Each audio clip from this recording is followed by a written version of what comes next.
much. So again, hello everybody. Thanks for being here so late at this very busy day. We're talking about decentralized governance today, a very interesting topic, and maybe some of you might think, maybe not so. I promise you, in 10 minutes, you're going to think differently. So when we started a long time ago to build the foundations of Web 1, we were driven by an idea of the truly sovereign individual.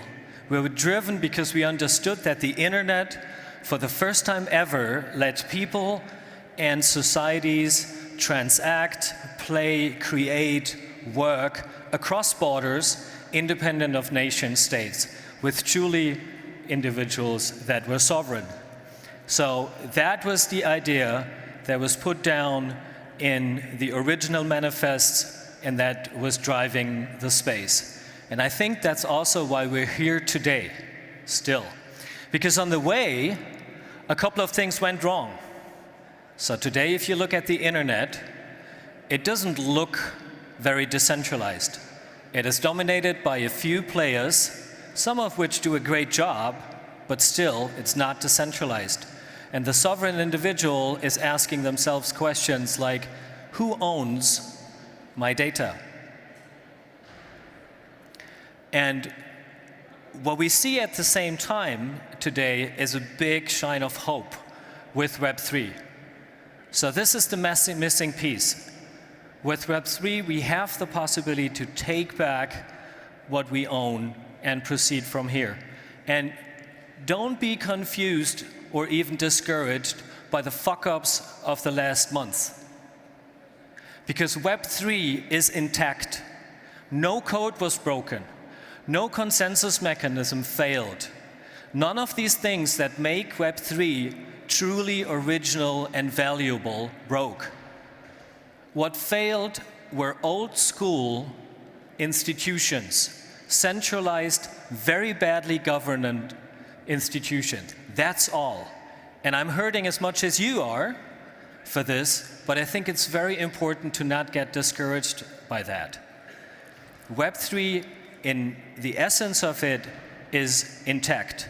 Because the early protocols, what blockchain gave us, was an amazing, fascinating way of doing decentralized governance, which is code is law. Saying that everything that can be coded will happen. Self-governed, self-executed. And it's a fascinating concept and basis for decentralized governance. So if you think about it, if you find a foundation for any kind of decentralized ecosystems like Web3, code is law is a great basis for that. But what if it comes to its limitations? Because contrary to common belief in some places of the technical world, not everything can be coded.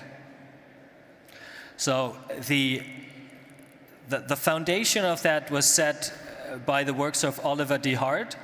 He received a Nobel Prize in 2016 for his works on incomplete contracting paradigms. And essentially what he proved was that it's mathematically impossible to foresee all potential versions of the future, let alone to understand what needs to be done. So there are no such things as complete contract. Not everything can be coded. And we see this every day. We see it in Web3 when we ask ourselves questions like, what is an eligible asset? How are DAOs run? Like, how do we make sure that the will of the community in a DAO that is being determined by voting is actually being executed? And you don't end up with an amazing vote, a long void, and then 3 guys with a multisig. How do you make sure that this is integrated? This is what's needed in Web3. Other questions like, in the metaverse, what are things behaviors you don't want to see in a specific metaverse. Web3 social media applications. What is certain kinds of content you don't want to see, or which are the ones you want to see? Those questions involve more than just a yes or no answer. It involves intent, value, and involves judgment. Very human elements. Those are very hard to code. So essentially, what Web3 needs is a new system of a decentralized governance that's integrating the three elements of governance. You always need three elements in governance. Transparent, explicit rule setting. Effective execution of those rules, so that you know whatever you set as rules is actually going to happen. And then a decentralized, effective dispute resolution mechanisms. Those are the three elements, and they need to be integrated. If you don't have that, and you reach beyond the borders of code is law, we all know what happens. Social contracts or social governance ends up more often than not in a big freaking shouting match. And what we see in governance in Web3 today is a big freaking mess. Sometimes outright fight. So what we've been looking at and working at Q over the last years is to design and build a new kind of decentralized governance framework that everyone in Web3 can use.